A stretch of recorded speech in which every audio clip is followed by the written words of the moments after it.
Ring के जाम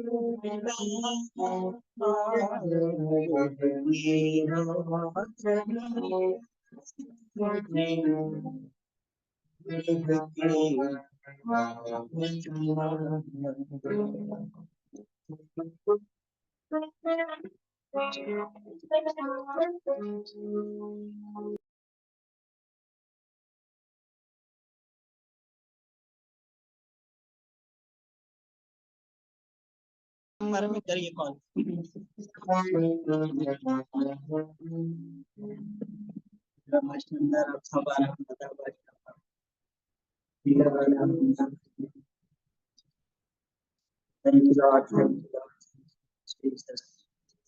hallelujah hallelujah. कुछ technical problem है, थोड़ा सा हम वेट करेंगे, है ना। आप बोल रहे तो आवाज से अच्छे आ रहे सर, लेकिन आराधना जो कर रहे हैं ना वो आवाज नहीं आ रहे। अरे अच्छा, एकदम साफ सुथरा, पहले सेक्शन से बढ़कर आवाज आ रहे हैं। एक मिनट संजू, संजू भाई कब आ रहा है, एक बार बात कर लूंगी।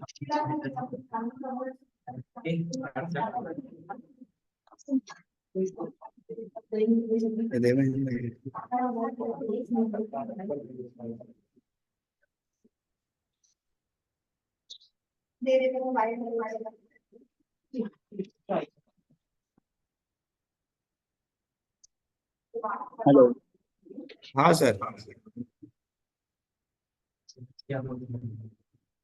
फिर हम बोल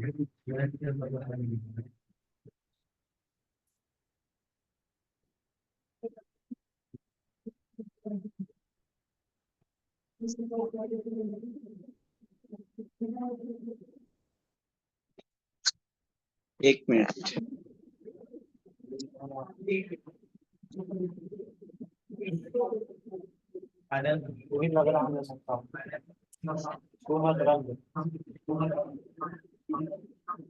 thank you Lord, thank you Jesus, hallelujah hallelujah. अब आ रही है बात। Hallelujah, hallelujah, hallelujah. Thank you. खुदावन तेरे रूह की हवा मेरे पास को, हालेलुया। रूह की हवा चला यीशु तुझे, रूह की हवा चला है खुदावन खुदा, सुन ले मेरी दुआ, ऐ खुदावन खुदा, सुन ले मेरी दुआ, रूह के जाम पिला, रूह की हवा चला यीशु जी, रूह की हवा चला।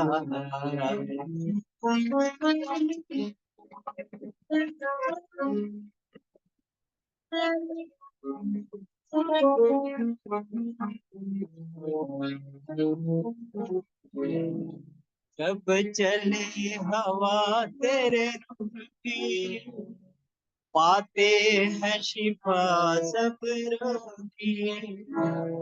जब चले हवा तेरे रूह की, पाते हैं शिफा सब रोगी। मैं मांगने दर पे आया, दे मुझको कलाम की रोटी। मैं मांगने दर पे आया, दे मुझको कलाम की रोटी, दे मुझको कलाम की रोटी। है खुदा खुदा, सुन ले मेरी दुआ, है खुदा खुदा, सुन ले मेरी दुआ, रूह के जाम पिला, रूह की हवा चला यीशु जी, रूह की हवा चला।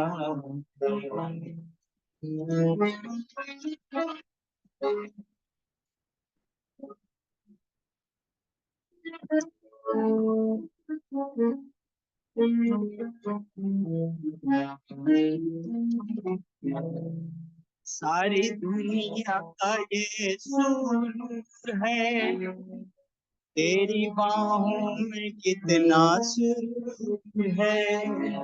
सारी दुनिया का ये सुरूर है, तेरी बाहों में कितना सुरूर है। जो आता खुदावंद पास है, हर जाता मोरू से जरूर है। जो आता खुदावंद पास है, हर जाता मोरू से जरूर है। हर जाता मोरू से जरूर है।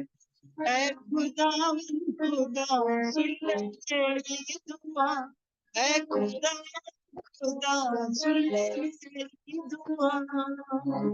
रूह के जाम पिला, रूह की हवा चला, यीशु जी रूह की हवा चला। रूह की हवा चला, यीशु जी रूह की हवा चला।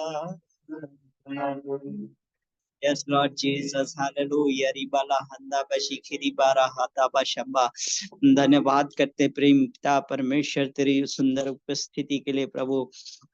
तूने अपने वचन में कहा कि मैं तुम्हारा परमेश्वर होऊंगा और तुम मेरे लोग होंगे। हालेलुया। मैं उनमें चला फिरा और बसा करूंगा। हम धन्यवाद देते हैं कि आज पवित्र आत्मा के रूप में प्रेम पिता परमेश्वर जो हमारे अंदर बसता है प्रभु, हम धन्यवाद देते हैं प्रेमी प्रभु। हालेलुया कि तूने मनुष्य को अपने स्वरूप और समानता में बनाया प्रेम परमेश्वर। हालेलुया। और सारी बातों पर उसको अधिकार दिया प्रेम पिता परमेश्वर। जब उसका अधिकार प्रभु धोखे से छीना गया खुदावन, तो स्वयं मनुष्य बनकर इस संसार में आया प्रभु और उसके मूल्यों को चुकाया। अपने कीमती लहू को बहाकर तूने प्रभु फिर से हमें मोल लेकर नया बनाया, मसीह में नई सृष्टि बनाया। और तूने कहा ये पुरानी बातें बीत गई, देखो सब नई हो गई हैं। अब से जो मसीह में है वो नई सृष्टि है। प्रेमी परमेश्वर हम धन्यवाद देते हैं प्रभु। हालेलुया। रिबाला हंदाबाशी खोरो बाहबा कि तूने हमें बुलाया और चुना है अपनी महिमा के लिए प्रभु। पास्टर जी के लिए हम धन्यवाद देते हैं और सारी बहनों के लिए और भाइयों के लिए जो उनके साथ प्रभु जुड़कर काम कर रहे हैं। प्रेम पिता परमेश्वर तेरे नाम को फैलाने में, तेरे कलाम को फैलाने में खुदावंद। हालेलुया। इब्रलाहदाबा शखरियाबा हबा, तेरे बलवंत स्वर्गदूत चारों ओर से उन्हें घेरे रखे प्रभु। वो पूरी कलीसिया को प्रभु और जितने लोग प्रभु उनके साथ जुड़े हुए सबको तेरे लहू में हम ढांपते खुदावंद। हालेलुया। एक कलीसिया बढ़ती चली जाए प्रेम पिता परमेश्वर, जैसे पुराने समय में बढ़ती चली गई। बड़े बड़े चिन्ह और चमत्कारों को प्रभु तेरी महिमा को लोग इनके द्वारा देखने पाए खुदावंद, यही हमारी प्रार्थना तुझसे है प्रेम परमेश्वर। हालेलुया। रिबला हंदा बशी खुरोदा बशबा। और हम सबको तूने जोड़ा प्रेम पिता परमेश्वर, इनकी मिनिस्ट्री में प्रेम परमेश्वर आने का तूने प्रभु अवसर दिया, अनुग्रह दिया, उसके लिए हम धन्यवाद देते हैं प्रभु कि हम सब मिलकर प्रेम पिता परमेश्वर तेरे कार्य को पूरा कर सके, अंजाम दे सके। और प्रभु हम मसीह में सहकर्मी हैं प्रेम पिता परमेश्वर, हम इस मिनिस्ट्री में सहयोग कर सके, ऐसा अनुग्रह तूने हमें दिया प्रभु। हम तेरे शुक्रगुजार हैं प्रेम पिता परमेश्वर। हालेलुया। इनके लिए प्रभु आशीष और उन्नति बोलते हैं प्रेम पिता परमेश्वर। कलीसिया बढ़ती जाए, तरक्की करती जाए, तेरा नाम ऊंचा से ऊंचा होते जाए प्रेम पिता परमेश्वर। हालेलुया। और वो पूरा क्षेत्र खुदावन तेरे नाम से जीता जाए प्रेम पिता परमेश्वर। हालेलुया। रिबला हंदबा, इनकी कलीसिया के लिए, इनके परिवार के लिए प्रभु तेरी शांति, तेरी उन्नति, तेरी बरकत बोलते खुदावंद। हालेलुया। तेरा कल्याण प्रभु वहां पर ठहरा रहे प्रेम पिता परमेश्वर। हालेलुया। शिबरी राबा हदरा खरा हियंदर हलबा। ओ धन्यवाद हो प्रेम परमेश्वर, हम एक दूसरे के लिए लगातार उन्नति और आनंद का कारण बने, हर्ष का कारण बने प्रेम पिता परमेश्वर। ये हमारी तुझसे प्रार्थना है। आगे के समय को पवित्र आत्मा के नियंत्रण में हम सौंपते हैं, जो हमारी अगुवाई, मदद और सहायता करने पाए। हालेलुया। तेरा नाम ऊंचा हो और महिमा पाए प्रभु। तेरा शुक्र करते, धन्यवाद देते हैं, यीशु मसीह के नाम से मांगते हैं, आमीन।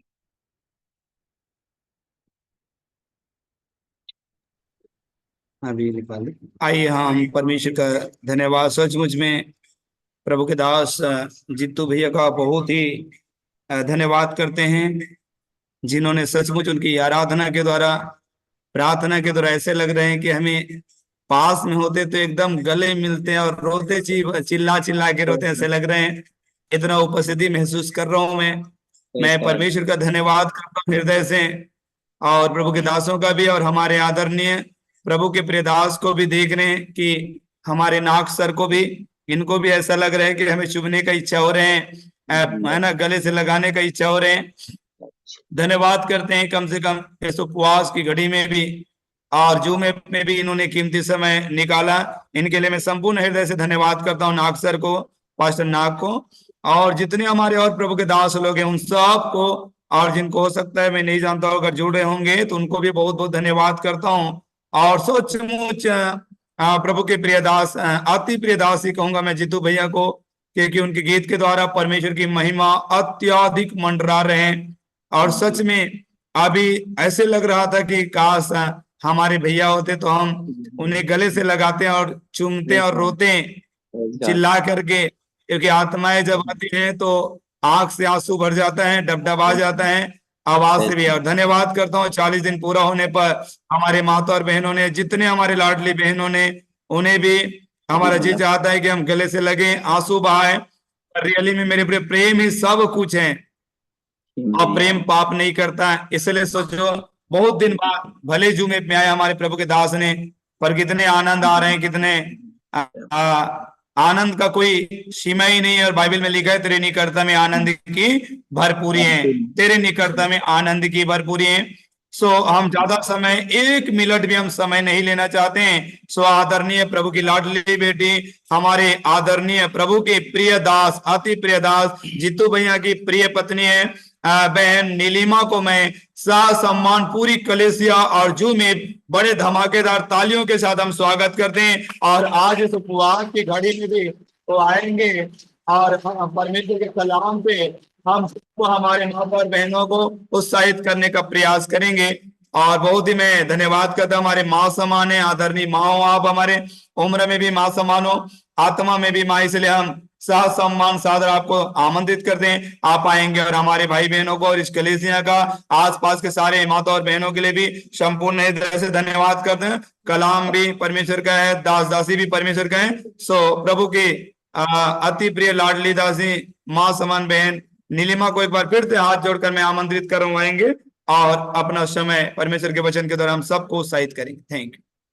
बहुत बहुत धन्यवाद पिता परमेश्वर प्रभु यीशु मसीह के नाम से आप सबको मैं बहुत धन्यवाद करती हूँ, इस प्लेटफॉर्म के लिए धन्यवाद करती हूँ, पास्टर जी के लिए, उनकी टीम के लिए, प्रार्थना की जो उन्होंने एक अच्छी टीम प्रिपेयर की है, पूरी कलीसिया के लिए, लीडर्स के लिए, हर एक के लिए मैं परमेश्वर पिता का धन्यवाद करती हूँ। और सचमुच में परमेश्वर का वचन ने आपने बल और शक्ति और सामर्थ दिया। आपने 40 डेज अपने परमेश्वर के प्रेजेंस में, उपस्थिति में, प्रेयर में, फास्टिंग में करने का ग्रेस प्रभु ने अनुग्रह दिया है।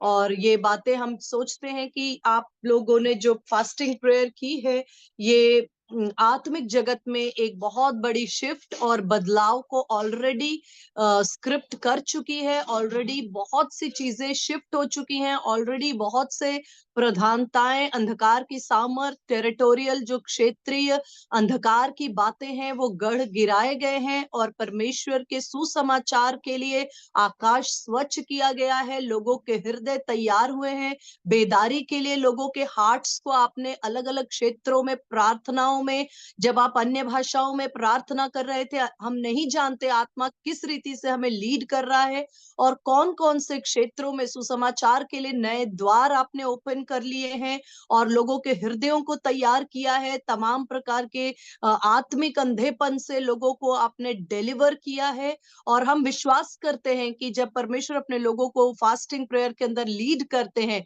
तो उसमें बहुत परमेश्वर का प्लान होता है और वो प्लान्स जो हैं वो यीशु मसीह में हाँ और आमीन में पूरी हो गई हैं। और एक बड़ी कटनी को अब आने वाले टाइम में जो बीज आपने प्रार्थना का, आंसुओं का, उपवास का बोया है, उसका एक बहुत बड़ा रिजल्ट जो है, एक हार्वेस्ट, एक कटनी को आप, आपके लोग, कलीसिया अपनी आंखों से देखेंगे, और न केवल आप देखेंगे वरन आपके शत्रु भी, परमेश्वर के जिन्होंने नामधराई की है, विरोध किया है, वे भी परमेश्वर उनके हृदय में भी अपने भय को और पश्चाताप को डालेंगे, और वो कहने पाएंगे कि सचमुच में यहोवा जिंदा परमेश्वर है। ये परमेश्वर की आत्मा की प्रेरणा से, और मैं धन्यवाद के साथ आज कुछ छोटी सी बातें जो परमेश्वर के वचन के अंदर हमें, जिससे हम सब मिलकर उत्साहित हो सकते हैं, वो बातों को मैं आपके साथ शेयर करना चाहती हूँ। और बीते 1-2 साल पहले, लगभग 2021 में, परमेश्वर ने एक प्रोफेटिक वर्ड दिया था, जो अंतिम बेदारी का जो टाइम होगा, एंड टाइम रिवाइवल, जिसके अंदर परमेश्वर अपनी आत्मा को हरेक पर उंडेलेगा, जिसमें हमारे पुत्र और हमारे जो जवान होंगे वो स्वप्न और दर्शन देखेंगे, और दास और दासियां भविष्यवाणी करेंगी, और ऐसे बहुत से, जोएल के अंदर 2:28 में प्रोफेसी है, और वो एक दिन की बात नहीं है, वरन वो एक एरा, एक जोन, एक टाइम रेंज के अंदर की यस बात। और कहीं ना कहीं हम सब जो है उस टाइम रेंज में प्रवेश कर रहे हैं, वरन तैयार कर रहा है परमेश्वर। और परमेश्वर ने बहुत स्ट्रांगली एक वर्ड मुझे दिया था कि जो एंड टाइम रिवाइवल, अंतिम बेदारी होगी, वो याजकों के कंधों पर होगी। बहुत सी आमीन। सेवकाई, यस बहुत सी बातों को परमेश्वर ने 5-fold मिनिस्ट्री को रखा है, 5 तरह की सेवकाई को कलीसिया में, लेकिन जो अंतिम बेदारी होगी, परमेश्वर की उपस्थिति हमेशा याजकों के कंधों पर चलती थी। याजक, परमेश्वर का जो तंबू होता था, परमेश्वर के जो वाचा का संदूक होता था, वो कभी भी बिना याजकों के कंधों के वो नहीं चला। याजकों के कंधों पर परमेश्वर ने अपनी उपस्थिति को रखा, और एंड टाइम में भी परमेश्वर अपने याजकों को तैयार करते हैं। याजक जो शब्द है, हो सकता है आपके लिए परिचित है या नहीं, मैं इतना नहीं जानती, लेकिन मैं आपके साथ थोड़े शब्दों में इन बातों को, जो आप बहुत ध्यान से भी सुने, और हो सके तो पेन एंड पेपर के साथ सुने, हो सके तो आप अगर पास्टर जी रिकॉर्ड कर रहे हैं तो इसे दोबारा भी सुन सकते हैं, क्योंकि कुछ जो परमेश्वर का आत्मा गहरी बातों को बताता है, कई बार एक बार में वो बातें हम सारी नहीं पकड़ पाते, लेकिन जब हम 1 बार 2 बार जब उस वचन को रिपीट सुनते हैं, तो बहुत सी बातें हमारे स्पिरिट में अंदर डाउनलोड होती हैं। तो परमेश्वर जो है वचन में, मैं आपके साथ बता रही हूँ, पहला पत्रस उसका 2 अध्याय और उसका 9 से 12 मैं आपके लिए पढ़ रही हूँ। पहला पत्रस, फर्स्ट पीटर, पहला पत्रस उसका 2 अध्याय और उसका 9 से 12, या मैं 9 वचन को ही पहले पढ़ूंगी। पहला पत्रस 2 अध्याय उसका 9 वचन कहता है, पर तुम एक चुना हुआ वंश और राजपदधारी, याजकों का समाज और पवित्र लोग और परमेश्वर की निज प्रजा हो, इसलिए कि जिसने तुम्हें अंधकार में से अपनी अद्भुत ज्योति में बुलाया है, उसके गुण प्रकट करो। मैं फिर से इस वचन को एक बार पढ़ रही हूं, पर तुम एक चुना हुआ वंश और राजपदधारी, याजकों का समाज हो। यहाँ याजकों का समाज एक वर्ड यूज हो रहा है, जो पुराने नियम में परमेश्वर ने मूसा को आज्ञा दे करके एक मंदिर को, एक तंबू को बनाने के लिए आज्ञा दी, और उसकी तमाम बारीकियों को बताया कि वो तंबू कितना लंबा होना चाहिए, कैसा होना चाहिए, उसमें बाहरी जो पवित्र स्थान होगा, उसमें अति पवित्र स्थान होगा, उसमें वेदी होगी, उसमें किस तरह का कारीगरी होना चाहिए, उसके पर्दे कैसे होने चाहिए, उसके याजक जो है उनके वस्त्र कैसे होने चाहिए, हर एक बात जो है वो परमेश्वर ने मोसेस को, मूसा को बताई, और एग्जैक्टली वैसा ही मूसा ने सब बातों को अपने लोगों के साथ बांटा, और इजरायलियों ने मिलकर उस तंबू को तैयार किया। और वचन कहता है कि वो जो तंबू था, वो आने वाले उद्धारकर्ता प्रभु यीशु मसीह का प्रतिरूप है। वास्तव में हमारे लिए परमेश्वर का मंदिर, या स्वयं परमेश्वर की उपस्थिति को लाने वाला प्रभु यीशु मसीह, जब हम जानते हैं नए नियम में कि जब यीशु मसीह आया तो पुरानी बातें बीत गई, इसलिए अब हम किसी तंबू या उसमें जाकर आराधना, जैसे बलिदान बैलों और बकरों का पुराने नियम में चढ़ाया जाता था, वो अब नहीं होता, क्योंकि यीशु मसीह ने एक बार हमेशा हमेशा के लिए उस कुर्बानी को दिया, अपनी कुर्बानी, अपने लहू को बहाकर हम में से हर एक के पापों को क्षमा किया और हमें परमेश्वर की संतान होने का अधिकार दिया। ये बातें जो मैं आपके साथ शेयर कर रही हूँ, ये याजक के संपर्क में है। जब पुराने नियम में याजक होते थे, उनकी सेवा जो है वो वेदी से जुड़ी हुई होती थी, जिसको हम इंग्लिश में ऑल्टर कहते हैं।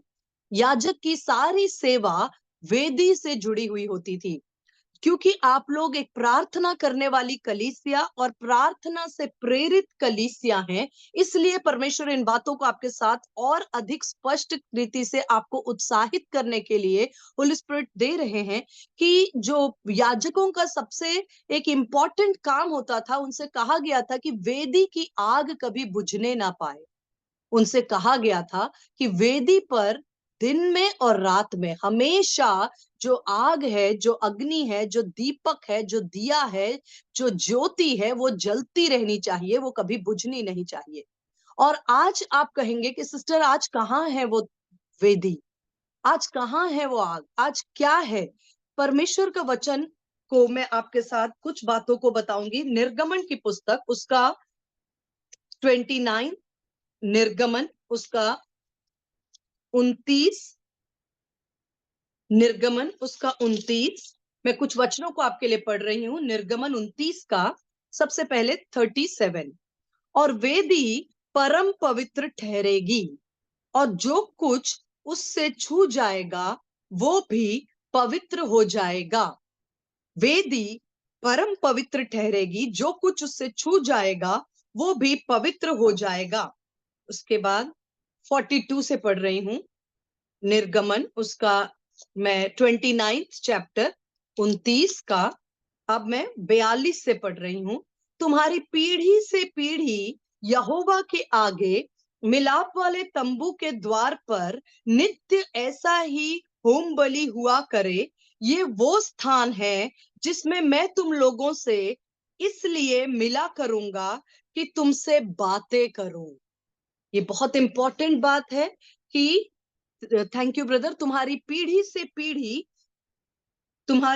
से पीढ़ी यहोवा के आगे तंबू के द्वार पर नित्य ऐसा ही होम बलि हुआ करे। यह वो स्थान है। वेदी क्या है? अब हमें इस बात को अच्छी तरह समझना है। वेदी क्या है? वेदी वो स्थान है जिसमें परमेश्वर कहता है कि मैं तुम लोगों से मिला करूंगा, और जब मैं तुमसे मिलूंगा मैं तुमसे बातें करूंगा। मैं इजरायलियों से वही मिला करूंगा और मैं वह तंबू मेरे तेज से पवित्र किया जाएगा और मैं वेदी को पवित्र करूंगा। हम सवाल यह है कि क्या ये वेदी पुराने नियम में बनाई गई थी? और पुराने नियम में जो तंबू के अंदर वेदी हुआ करती थी उसमें सोने का एक लेयर होता था, उसमें 4 सींग बने होते थे। लेकिन आज हमारे पास इस तरह की कोई वेदी देखने को नहीं होती, क्योंकि यीशु मसीह स्वयं परमेश्वर का मंदिर है और परमेश्वर की आत्मा ने मुझे और आपको कहा है कि तुम पवित्र आत्मा का मंदिर हो।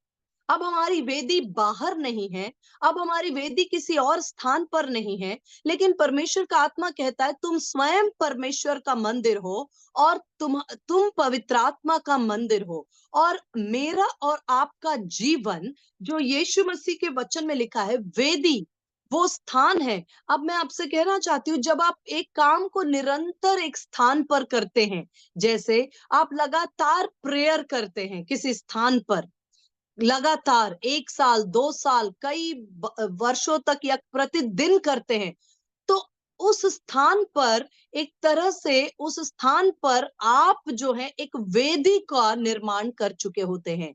वो वेदी जो है वो दिखाई देने वाली या लकड़ी से या पत्थरों से या किसी सामग्री से नहीं बनती है, वरन वो वेदी वो स्थान है, जैसे वचन में लिखा है, जहां परमेश्वर आपसे मुलाकात करते हैं और उस प्रार्थना की वेदी पर परमेश्वर हमसे बात करते हैं। इसलिए वो वेदी मेरे और आपके लिए एक बहुमूल्य स्थान है। इसलिए जब आप ये प्रेयर करते हैं, 40 दिन की प्रेयर करते हैं या 3 डेज का करते हैं या 21 दिन का, हमें नहीं पता होता कि अनजाने में हम परमेश्वर की वेदी पर आ रहे हैं। और ये वेदी अति पवित्र है, जो आंखों से दिखाई नहीं देती, लेकिन आत्मिक जगत में आपने एक वेदी को स्थापित किया है, क्योंकि आप स्वयं पवित्र आत्मा का मंदिर हैं। कुरिन्थियों में लिखा है तुम परमेश्वर का मंदिर हो, और इस मंदिर में ही हमने एक वेदी को स्थापित किया है। और वो वेदी की सुंदरता ये है कि ये वो पवित्र स्थान है जहां परमेश्वर हमसे मिलते हैं, और परमेश्वर न केवल हमसे मिलते हैं वरन हमसे बातें करते हैं। और वेदियां बहुत ही पावरफुल होती हैं, सामर्थी होती हैं, क्योंकि वेदियां एक मनुष्य गुजर जाता है, लेकिन उसकी द्वारा आत्मिक जगत में जो एक वेदी स्थापित की जाती है, उसका सामर्थ पीढ़ी से पीढ़ी बना रहता है। हमारे गुजर जाने से हमारी जो प्रार्थना की वेदी का प्रभाव है वो खत्म नहीं हो जाता। ये एक बहुत इंपॉर्टेंट बात हमें समझने की है। जैसे आप मेरे साथ अगर ओपन करें उत्पत्ति की पुस्तक, उसका 12 अध्याय। मेरी आवाज क्लियर है क्या? एकदम क्लीन आ रहा है। Thank you. और जो मैं वचन बोल रही हूँ वो भी आप लोगों के साथ कनेक्ट हो रहा है आराम से?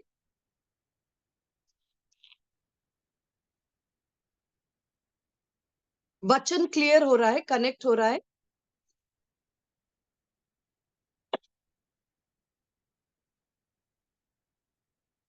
सब सही है बहन, सब सही थैंक है, यू। एकदम क्लीन आवाज आ रहे हैं।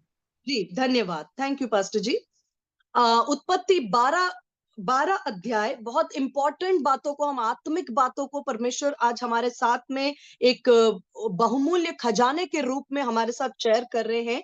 ये जो शिक्षा है ये मेरी ओर से नहीं है, ये होली स्पिरिट है। मैं हमेशा कहती हूँ सबसे श्रेष्ठ शिक्षक पवित्र आत्मा है, और जब पवित्र आत्मा, यीशु मसीह ने कहा वो आएगा, वो तुम्हें सब बातों को सिखाएगा। तो मैं स्वयं विश्वास करती हूँ कि हम सब पवित्र आत्मा के चरणों में बैठकर जो कुछ पवित्र आत्मा हमें दे रहे हैं हम उनसे सीख रहे हैं।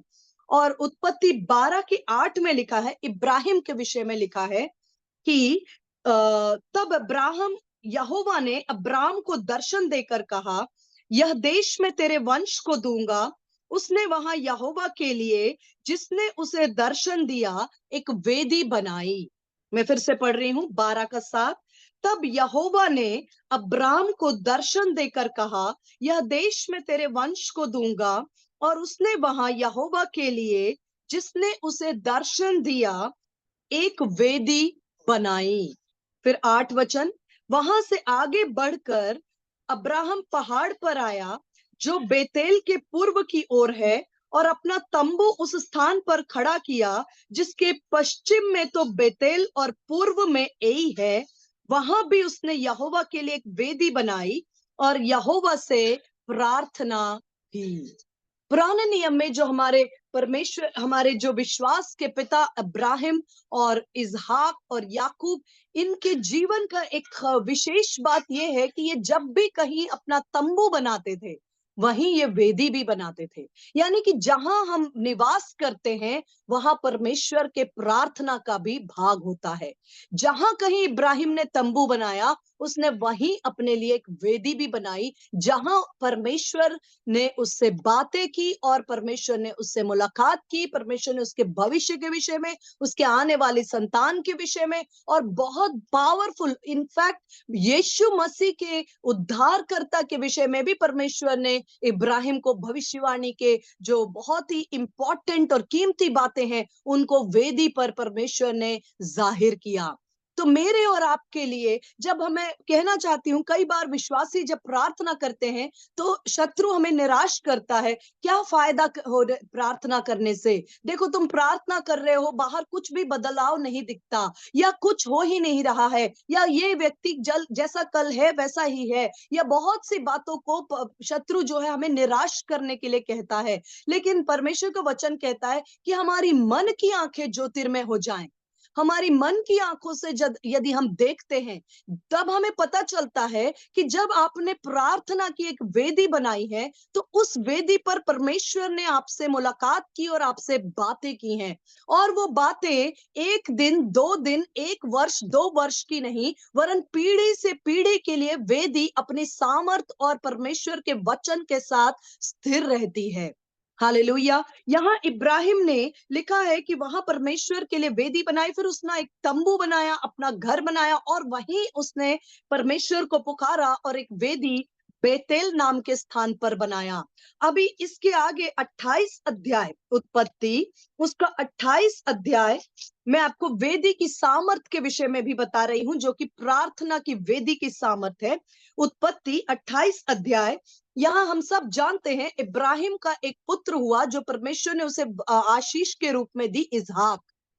और परमेश्वर ने इब्राहिम को अपने वाचा के द्वारा, अपने वायदे के द्वारा 100 वर्ष की उम्र में, जब असंभव था, जब सारा भी बूढ़ी हो चुकी थी, उसके गर्भ की दशा मरी हुई सी थी, उस समय परमेश्वर ने अपने वचन के अनुसार उन्हें एक बेटा दिया, इसहाक।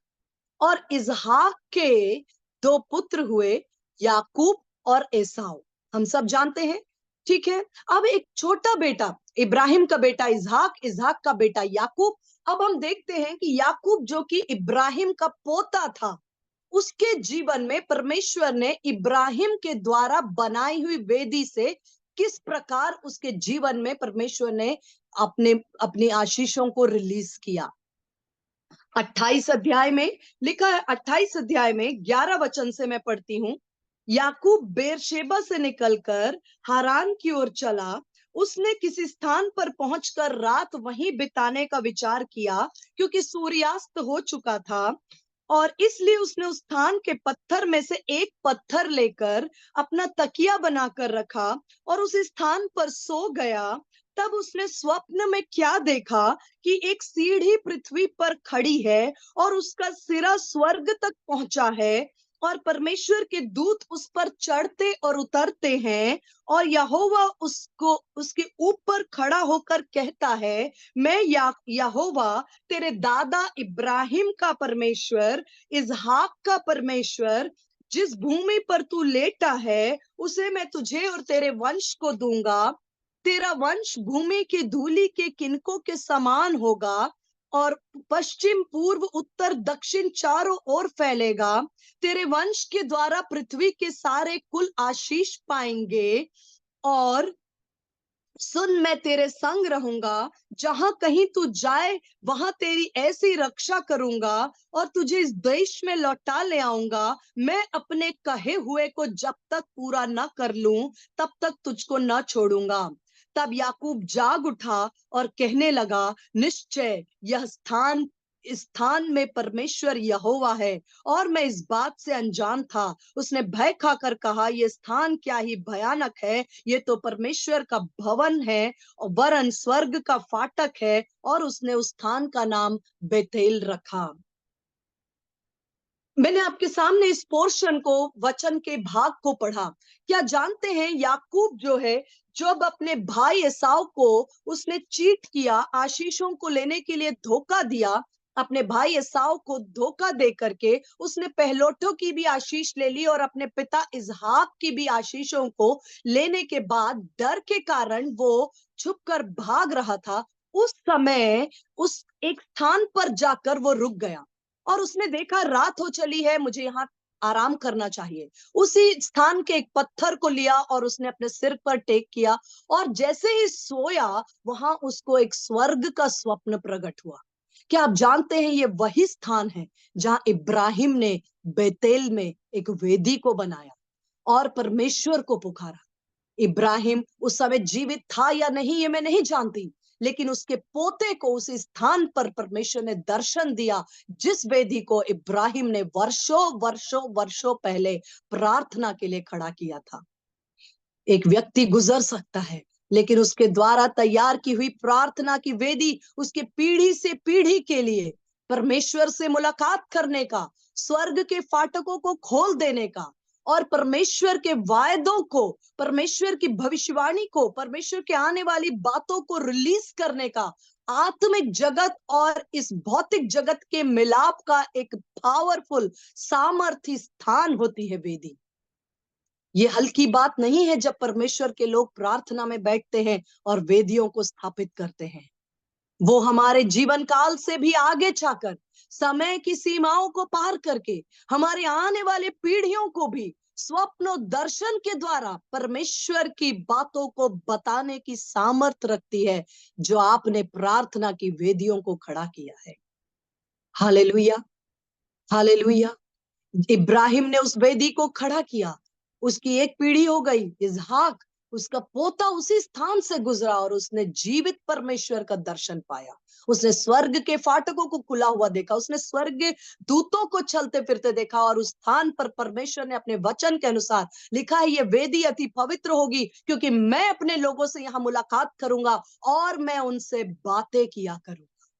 और ठीक उसी वायदे के अनुसार परमेश्वर ने उसी स्थान पर जहां इब्राहिम ने वेदी बनाई, उसके पोते से बातें किया, वहां उसे स्वप्न में बताया कि मैं परमेश्वर हूं, मैं तेरे दादा का परमेश्वर हूं, तू शायद मुझे नहीं जानता। आज कितनी माताएं हैं, कितनी बहनें हैं, कितनी पत्नियां हैं जो प्रार्थना की वेदी को बनाती हैं, और आपकी प्रार्थनाओं को देखकर कई बार आपको लगता है या हो सकता है कोई कहता होगा तुम्हारी प्रार्थनाओं का कोई लाभ नहीं, कोई फर्क नहीं दिखता। लेकिन परमेश्वर का वचन से हमें देखना है कि ये वेदियां जो आपने खड़ी की हैं, ये वेदियां जो है आपकी पीढ़ी से पीढ़ी में आपके बच्चों, आपके नाती पोतों और उनकी संतान से भी स्वप्न और दर्शन में परमेश्वर बातें करेगा, उनको भटके हुए मार्गों से फिराने की सामर्थ रखता है, उनके जीवन में ब्लेसिंग्स को, आशीषों को रिलीज करता, परमेश्वर उनसे बातें करता, परमेश्वर अपने भविष्यवाणी को उन पर रिलीज करेगा।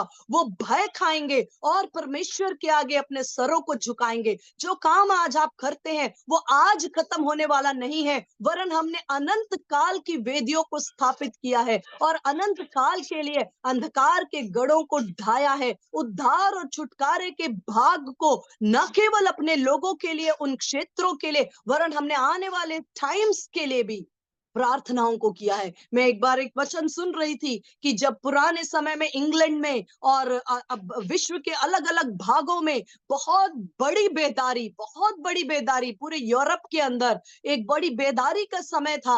लेकिन उस समय जब प्रचारक हुआ करते थे जो कि सुसमाचार सुनाने वाले, जैसे बिली ग्राहम या ऐसे सुसमाचार सुनाने वाले लोग थे, ये जब इनकी मीटिंग होने से पहले लगभग 3 महीने 4 महीने पहले इनकी प्रार्थना की टीम पहले वहां जाया करती थी और उन क्षेत्रों में जाकर ये लोग प्रार्थना करते थे और उस जगह के जितनी कठोरता की बातें हैं, आंखों को अंधा करने वाली, सुसमाचार पर पर्दा डालने वाली, मन की आंखों को अंधा करने वाली, लोगों के हृदयों को मसीह के सुसमाचार के प्रति कठोर करने वाली जितनी ताकतें हैं, जितनी व्यभिचार की आत्मा, लोभ की आत्मा, जितनी भी लालच की आत्मा, जितनी भी प्रकार की दुष्टात्माएं हैं, नशे की दुष्टात्मा, परिवारों को तोड़ने वाली दुष्टात्मा, पति पत्नी में झगड़े कराने वाली, बच्चों के हृदयों में बलवा करने वाली, इतनी जितनी दुष्टात्मा, उनके विरोध में ये लोग जाकर पहले से प्रार्थना करते थे।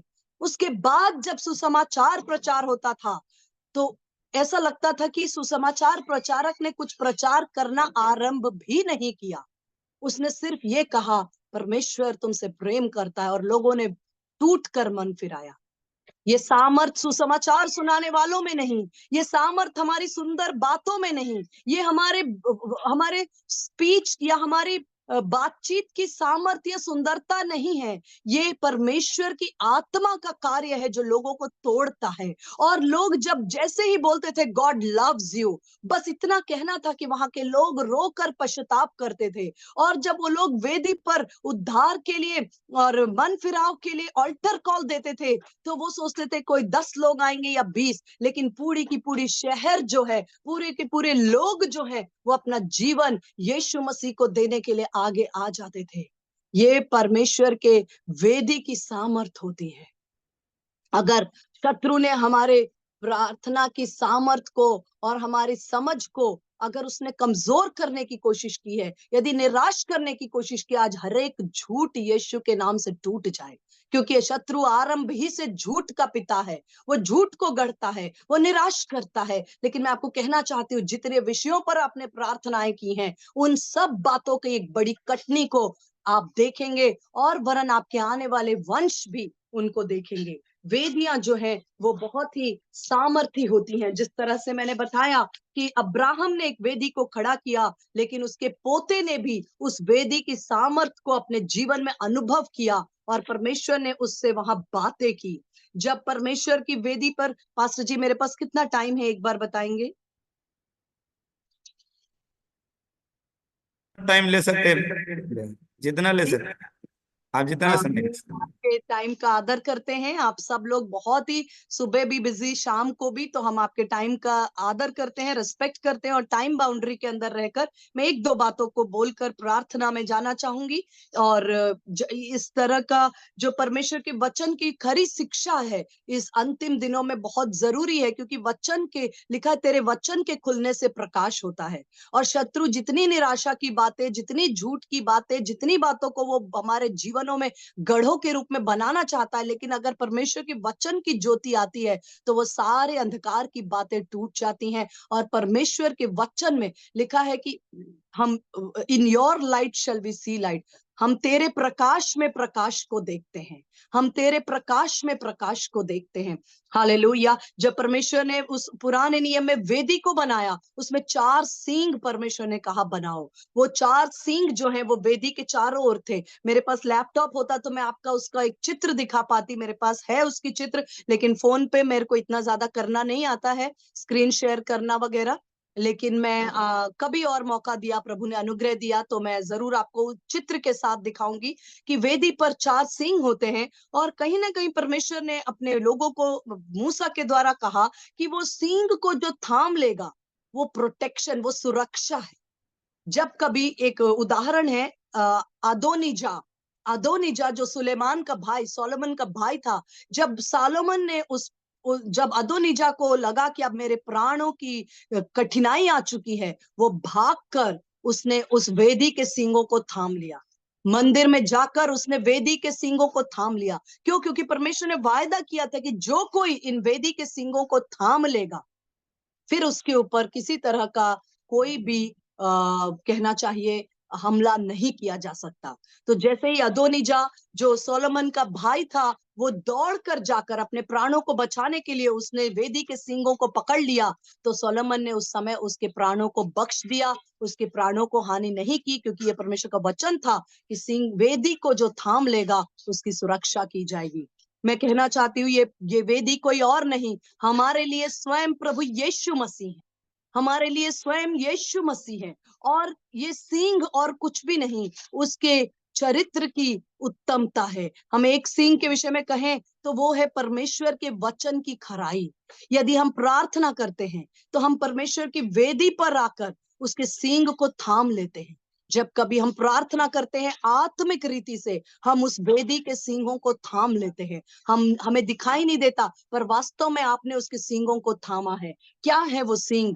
क्या है वो हॉर्न्स? पहला है परमेश्वर के वचन की खराई, कि परमेश्वर मनुष्य नहीं कि झूठ बोले, और जो परमेश्वर ने अपने वचन में कहा है, परमेश्वर उसे पूरा करने में सामर्थी है। पहला सींग जिसे आप थाम कर प्रार्थना करते हैं, जब आप प्रार्थना की वेदी पर आकर उस सींग को थामते हैं, आप कहते हैं, हे परमेश्वर, मैं जानता हूं कि आप मनुष्य नहीं कि आप झूठ बोले, और जो आपने कहा है आप उसे पूरा करने के लिए विश्वास योग्य हैं।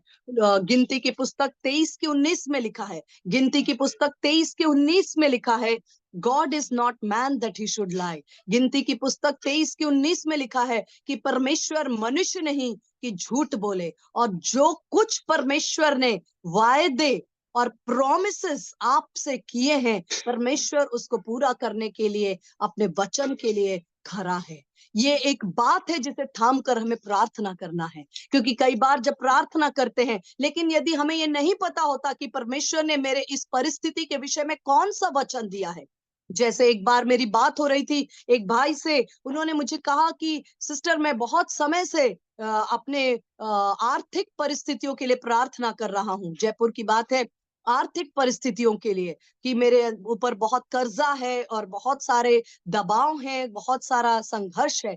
तो मैंने कहा कि परमेश्वर ने आपको क्या वचन दिया है? क्या आपके पास वचन है जिसे थाम कर आप प्रार्थना करते हैं? क्योंकि कई बार हम प्रार्थना जब करते हैं, हम कहते हैं प्रभु मेरे जीवन में इतना कर्ज है, मेरे जीवन में ये परेशानी है, मेरे जीवन में ये सारी मुसीबतें हैं, क्या तू देखता नहीं? कब करेगा? कब हल होगा?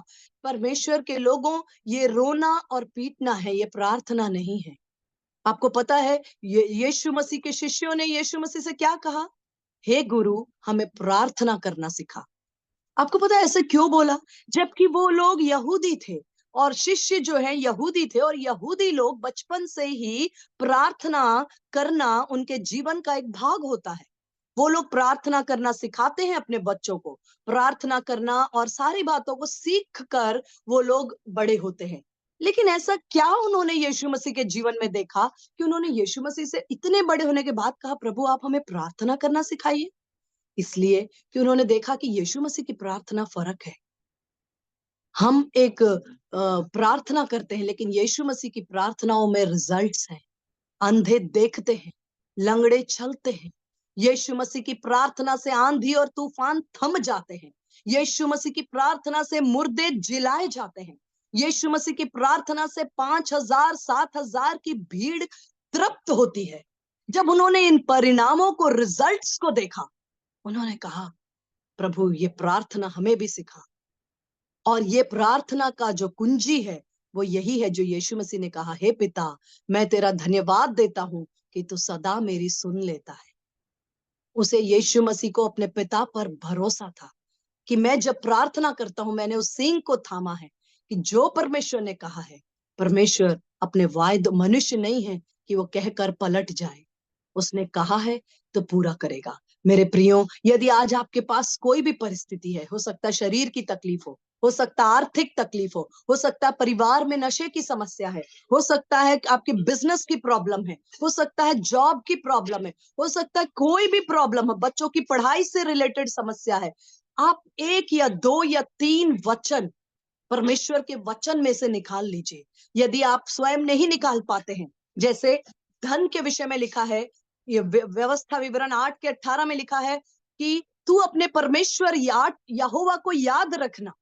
व्यवस्था विवरण 8 के 18 में लिखा है, तू अपने परमेश्वर यहोवा को याद रखना जिसने तुझे धन कमाने की सामर्थ दी है, ताकि जो वायदा उसने तेरे पितरों से किया है वह तेरे जीवन में पूरा करे। प्रभु तूने कहा है कि तूने मुझे धन कमाने की सामर्थ दी है, ताकि जो वायदा तूने मुझसे मेरे पितरों से किया है वो तू पूरा करे। ये एक वचन है। यदि परमेश्वर का वचन कहता है कि मेरा परमेश्वर मुझे, my God is able to make all grace abound towards me, मेरा परमेश्वर मेरी ओर हर एक अनुग्रह, हर प्रकार का अनुग्रह मेरी ओर उंडेल देता है, ताकि मेरे पास हर काम के लिए भरपूरी हो और हर एक भले भले कार्यों के लिए मेरे पास बहुतायत हो। ये एक वचन है, ये एक वचन है। इस वचन को थामना है हमें। ये वेदी का सींग है। इसी तरह यदि चंगाई के विषय में हो, यदि कोई आपके जीवन में परेशानी संतान के विषय में हो, यदि आपको लगता है हमारे बच्चे पढ़ाई कर रहे हैं लेकिन उसका रिजल्ट नहीं आ रहा है, हमारे बच्चे जो है वो बात नहीं मान रहे हैं, या हमारे बच्चों के रिजल्ट्स नहीं आ रहे हैं, हमारे बच्चे इतना अच्छा पढ़ नहीं पा रहे हैं, तो वचन को मेहनत करके ढूंढिए। कहाँ लिखा है? वचन में लिखा है, तेरा वंश पृथ्वी पर पराक्रमी होगा। धर्मी की संतान पृथ्वी पर पराक्रमी होगी। वो सिर ही ठहरेंगे, पूंछ नहीं ठहरेंगे। ओ तेरे संतान जो है वो यहोवा की सिखलाई हुई कहलाएगी। तेरी संतान घबराहट के लिए उत्पन्न नहीं होगी।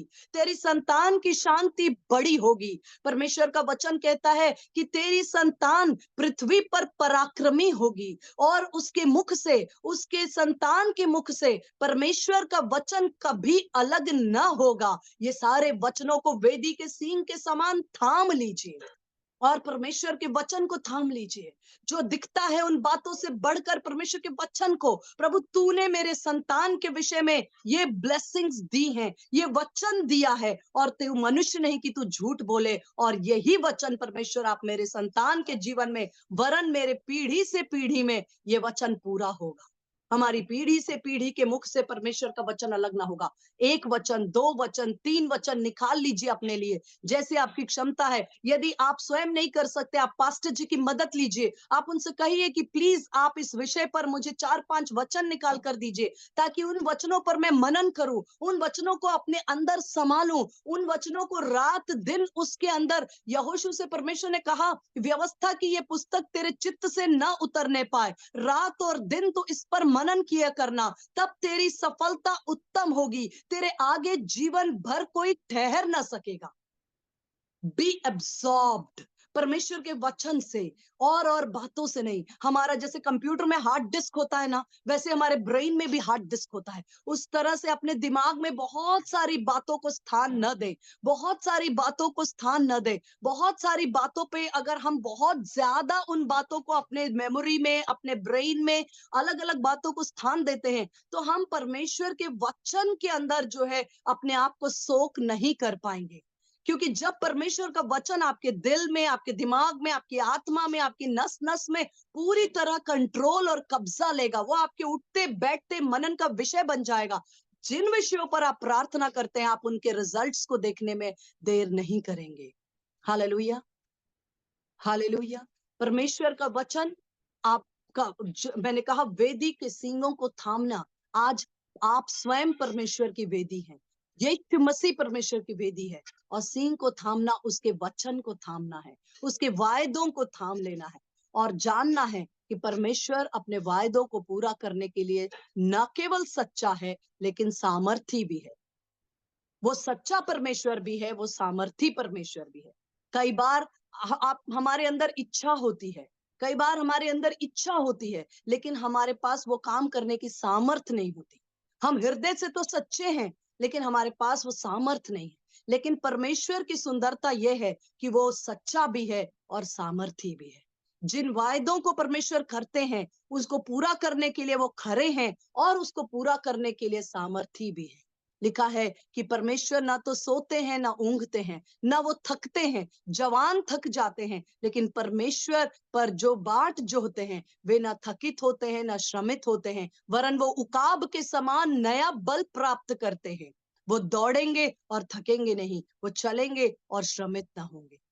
परमेश्वर का हम धन्यवाद करते हैं कि परमेश्वर ने हमें आज इन बातों को, मैं समय सीमा के अंदर रुकना चाहती हूँ, कि परमेश्वर ने हमें कुछ बातों को आज सीखने का हियाव दिया, अनुग्रह दिया। सबसे पहले मैंने आपको बताया कि जो प्रार्थना हम करते हैं, जब कभी आप वास्तव में प्रार्थना जब आप करते हैं, तो आप एक वेदी को बनाते हैं, जो आंखों से, भौतिक आंखों से दिखाई नहीं देती, लेकिन आत्मिक जगत में एक वेदी बनती है। हम स्वयं परमेश्वर के ऑल्टर्स हैं, परमेश्वर का वेदी हम स्वयं हैं। और जब कभी हम परमेश्वर के सन्मुख आते हैं, हम एक ऐसी वेदी का निर्माण करते हैं जहां परमेश्वर हमसे मुलाकात करते हैं और हमसे बातें करते हैं। हम एक ऐसी वेदी का निर्माण करते हैं जहां पर हम 1 दिन, 2 दिन, 1 वर्ष, 2 वर्ष के लिए नहीं, वरन पीढ़ी से पीढ़ी के लिए परमेश्वर की आशीषों को हाँ और आमीन में स्थापित करते हैं, जिसकी ब्लेसिंग, जिसका लाभ जो है, न केवल आप, वरन आपके बच्चे, उनके बच्चे और उनके बच्चे भी उस वेदी पर परमेश्वर को मुलाकात करेंगे। परमेश्वर जरूरत पड़ने पर अपने वचन से, स्वप्न से, दर्शन से, आत्मा से, किसी भी रीति से, लेकिन आपके बच्चों से मुलाकात करेंगे और अपने वायदों को उनके अंदर डिलीवर करेंगे। और पीढ़ी से पीढ़ी के लिए परमेश्वर ने आपको मोल लेकर छुड़ाया है। परमेश्वर हमें वेदी को बनाने का अनुग्रह देते हैं, और जब हम वेदी पर आते हैं, परमेश्वर हमें उन सींगों को थामने के लिए अनुग्रह देते हैं, जो है परमेश्वर की खराई, परमेश्वर की सच्चाई, और परमेश्वर को अपने वायदे को पूरा करने की सामर्थ भी है।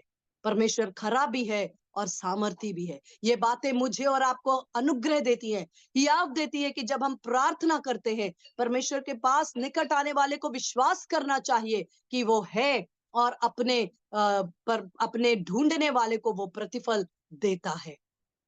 बिना विश्वास परमेश्वर का प्रसन्न करना अनहोना है। परमेश्वर हमें अनुग्रह दे। आइए हम एक क्षण के लिए अपनी आंखों को बंद करेंगे। पिता परमेश्वर, प्रभु यीशु मसीह के नाम से हम आपके पवित्र चरणों में आते हैं। पवित्र आत्मा, इस अंतिम समय में आप याजकों को तैयार करते हैं, जिनको परमेश्वर आप प्रार्थना की वेदी बनाने का अनुग्रह देते हैं। और प्रभु आप कहते हैं वेदी पर आग बुझने ना पाए। ओ परमेश्वर, आत्मा में हम लगातार, प्रभु वचन कहता है प्रे विदाउट सीजिंग, हम स्पिरिट में, आत्मा में आपसे जुड़े रहते हैं। आप हमसे बातें करते हैं, आप हमसे मुलाकात करते हैं। परमेश्वर, जब आप हमसे मुलाकात करते हैं, आप हमें उत्साहित करते हैं, आप हमें बिल्ड करते हैं, आप हमें एनकरेज करते हैं, आप हमें लिफ्ट करते हैं, आप हमें बढ़ाते हैं, आप हमें डिलीवर करते हैं, आप हमें भरपूर करते हैं। और हमारे अंदर से जीवन की जल की नदियां निकलती हैं। और वो जीवन की जल की नदियां हमारे फैमिलीज में, हमारे बच्चों में, हमारे बिजनेस में, हमारे जॉब में, हमारी सेवा में, हमारे जितने भी परमेश्वर भेड़ और हमारे जितने भी लोग होते हैं, उन सब को सींच कर उनके जीवनों को एक सींची हुई बारी के समान बना देते हैं। हम धन्यवाद करते पवित्र आत्मा, ये समय आपका था और आपने बात किया है, आपने सिखाया है। सारा आदर, सारी महिमा, सारा इज्जत, सारा गौरव केवल और केवल प्रभु यीशु मसीह पवित्र आत्मा परमेश्वर को देते हैं। धन्यवाद करते हैं इस चर्च के लिए, पास्टर जी के लिए, उनकी फैमिली के लिए, उनकी टीम के लिए, उनके जितने भी उनके लीडर्स के लिए। प्रभु यीशु मसीह जितनी प्रेयर्स उन्होंने की हैं, उसकी एक बड़ी कटनी को, हार्वेस्ट को, वो उस स्थान पर और उन स्थानों के बाहर आप उनके तंबुओं के स्थानों को चौड़ा करें। ओ पिता परमेश्वर, उन्हें दाएं बाएं फैलाएं। और प्रभु बहुत से लोगों को, आत्माओं को बचा लेने के लिए प्रभु आपने उन्हें तैयार किया है। आपने उनकी बहुत सी आत्माओं को दे दिया है, जो आने वाले समय में आप इकट्ठा करेंगे। उनको अच्छी हेल्थ दीजिए प्रभु जी, सामर्थ शक्ति दीजिए, ब्लेस करिए, हर क्षेत्र में ब्लेस करें। यीशु के नाम से मांगते हैं, आमीन। Thank you. आवाज नहीं आ रही। हृदय से एक बार फिर से पूरी जू में और पूरी कलीसिया की ओर से अत्याधिक संपूर्ण हृदय से दोनों पति और पत्नी, मेरे भाई है ना, भैया और दीदी को बहुत ही मैं संपूर्ण हृदय से धन्यवाद देता हूँ। परमेश्वर का भी करोड़ों अनगिनत धन्यवाद जी, आप जैसे प्रभु के दास दासियों को इस जू में पर और सचमुच इस उपवास में ऐसा अद्भुत फलित, इस उपवास में 2012 से लेकर के बहुत कम, इतना तकलीफ, इतना परेशानी, इतना दर्द नहीं, लेकिन आज ऐसे महसूस कर रहा हूं कि स्वयं जैसे हमारे दीदी ने प्रचार शुरू किया, हमारे बगल में यीशु मसीह सच में हमारे भवन में आ गया। आप लोग देख सकते हैं, आप लोग भले पंखा चला रहा होगा, लेकिन मेरी प्रभु के दासी दीदी ने कहा पवित्र आत्मा, सचमुच मैं कह सकता हूं हमें पंखा की जरूरत नहीं रहता है, चाहे कितना गर्मी क्यों न रहे, भीषम जब परमेश्वर की आवाज आता है और पूरी तरह सलीम और सुकून लगता है। और सचमुच इस उपवास की घड़ी में और इस उपवास को सफल किया परमेश्वर ने, और परमेश्वर की लाडली बेटी दासी हमारे बहन और प्रभु के प्रियदास, अति प्रियदास जीतू भैया का, उनकी जुबान से परमेश्वर ने, पवित्र आत्मा ने बल के साथ इस कलीसिया के उन्नति के लिए और हर एक बाधक को खत्म करने के लिए उन्होंने रास्ता और उन्होंने पवित्र वचन, सचमुच मेरे प्रियो आज हम धन्यवाद करते हैं। और एक बार फिर से पूरे टीम की ओर दें, दोनों पति पत्नी को, मेरे भैया और दीदी को संपूर्ण हृदय से धन्यवाद करता हूं। जितने हमारे भाई बहन जुड़े हुए, परमेश्वर के और दास दासी जुड़े हुए, उनको भी हम धन्यवाद करते जो इन्होंने इस कलीसिया और इस उपवास के कन्वेंशन बहुत सारे साथी हो रहे, फिर भी अगर 50 परिवार जुड़ना और कलीसिया में कम से कम 10-15 से ऊपर बैठना और इस उपवास, इस विषम गर्मी में भी लगातार सुबह से जो चल रहे हैं, उसके बाद भी हमारे कई भाई बहन लोग बोल रहे थे भैया नेट पैक रहेगा कि नहीं रहेगा। मैंने उन लोगों को कहा था कि आप चिंता मत करना, परमेश्वर ऑलरेडी 24 घंटा चला देगा उतनी ही नेट में। और आज प्रमाणित कर दिया कि हम लगातार 5 से 7 घंटा जूम ऐप में पूरी तरह हर एक का नेट वही होगा,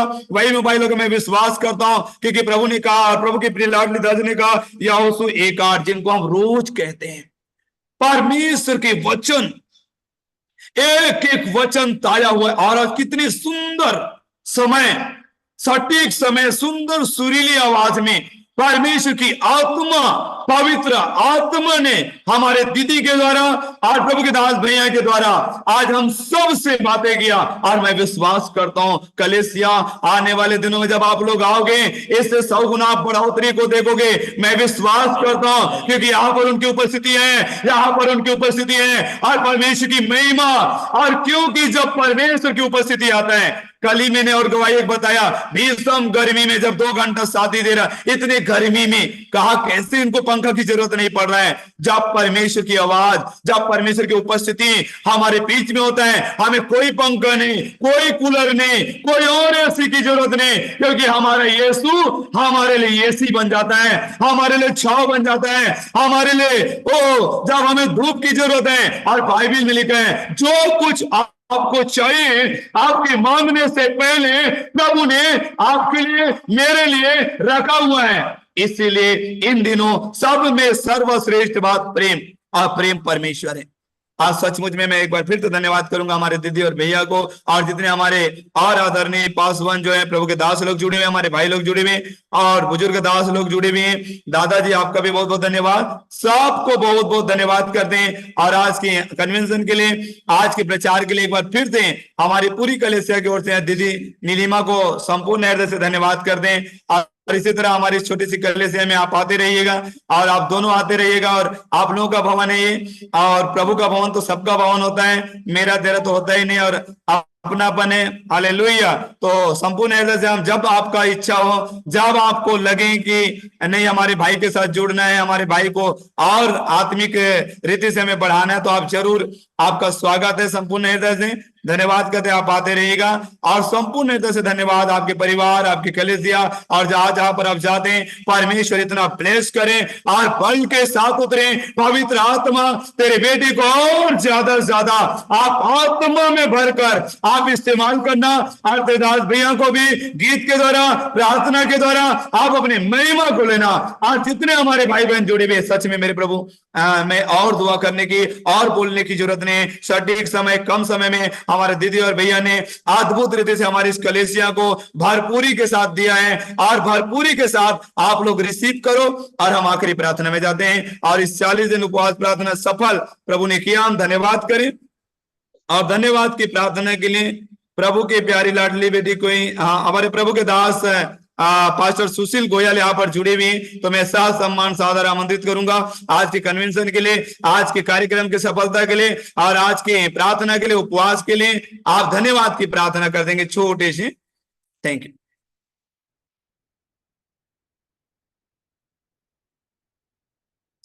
आवाज नहीं जा रहा। हाँ, आइए प्रार्थना करेंगे। सभी लोग अपनी आंखों को बंद करें, सिर को झुकाए, और हम प्रभु से प्रार्थना करेंगे।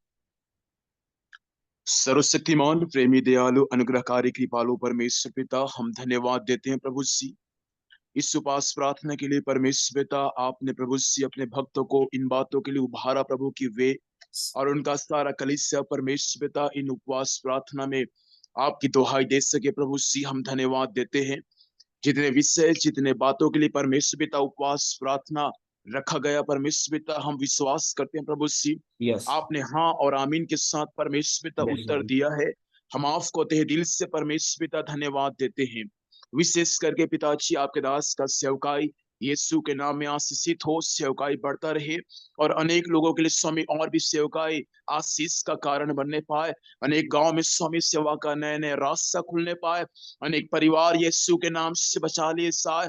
उनका सारा टीम और सारा कलीसिया यीशु मसीह में और भी आगे बढ़ने में सहायता करे। आमीन। यस, विशेष करके पिताजी सेवा करने वाले आपके प्रिय दास को, आपके दासी को भी हम आशीष देते पिताजी। उनके सेवकाई को बढ़ा, उनका सेवा देना पिताजी, उनके सेवकाई के लिए, उनके परिवार के लिए बड़ी आशीष का कारण होने पाए। उस क्षेत्र में परमेश्वर पिता और भी भरपूरी के साथ परमेश्वर आपकी महिमा के लिए इस्तेमाल होने में सहायता करें। आमीन, हालेलुया, धन्यवाद। परमेश्वर पिता वचन सुनने वाले हर एक भाई बहनों को आपके हाथों में समर्पित करते हैं। आत्मा की सामर्थ्य, आत्मा का भारी अभिषेक यीशु के नाम से उनके जीवन में प्रकट होने पाए। आमीन। यस खुदावन परमेश्वर एक नया बल के साथ, एक नया शक्ति के साथ परमेश्वर आपकी महिमा करने में सहायता कर। जितने Yes. बीमार होंगे वे सब यीशु के नाम में चंगे होने पाए। ओ हालेलुया। जो पिता परमेश्वर काफी समस्याओं से ग्रसित है पिताजी, वे भी यीशु के नाम में छुटकारे को प्राप्त करने पाए। एक आत्मा की सामर्थ्य, आत्मा का नया कार्य सभी के जीवन में, सभी के परिवारों में स्वर्ग से प्रकट होने के लिए मैं आपसे विनती और प्रार्थना करता हूँ। धन्यवाद देते हैं परमेश्वर, आपने कईयों को आशीष दिया है, कईयों के प्रार्थना का उत्तर दे दिया है, कईयों के परिवारों को आपने बदल दिया है, कईयों के बच्चों को आपने बदल दिया है। हम आपको धन्यवाद देते हैं परमेश्वर पिता। सारा आदर महिमा प्रभु जी हम आपको देते हैं पिताजी। प्रिया आपके दास भक्त को, उनके परिवार को, उनके सेवकाई के बराबर परमेश्वर पिता हम आपके हाथों में समर्पित करते हैं। सारा आदर महिमा परमेश्वर पिता आपको देते हैं। प्रार्थना विनती सुना धन्यवाद देते हैं यीशु नासरी के नाम से पिता आशीष को मांगते हैं। आमीन आमीन। Thank you pastor ji, thank you, बहुत बहुत धन्यवाद। आइए हम प्रभु ने जो सिखाया उस प्रार्थना में जाएंगे। हे हमारे पिता, तो जो स्वर्ग में तेरा नाम पवित्र माना जाए, तेरा राज्य है, तेरी इच्छा जैसे स्वर्ग में पूरी होती है वैसे पृथ्वी पर पूरी हो। हमारी दिन भर की रोटी आज हमें दे, और जिस प्रकार हमने अपने अपराधियों को क्षमा किया वैसे तू भी हमारे अपराधों को क्षमा कर। परीक्षा में ना ला परंतु बुराई से बचा, क्योंकि राज पराक्रम महिमा सदा तेरे। आमीन आमीन। अब हमारे परमेश्वर का प्यार, प्रभु यीशु मसीह का अनुग्रह, आशीष, पवित्र आत्मा का शांति और सहभागिता हम सबके साथ, जिनके साथ जो में पे जुड़े जितने थे और अभी हैं, और जो कट उनके साथ भी पूरे विश्व के 353 देश के पत्र लोगों के साथ अब से लेकर सर्वदा तक प्रभु यीशु मसीह के दोबारा आगमन तक होती रहे। आमीन आमीन। धन्यवाद धन्यवाद धन्यवाद।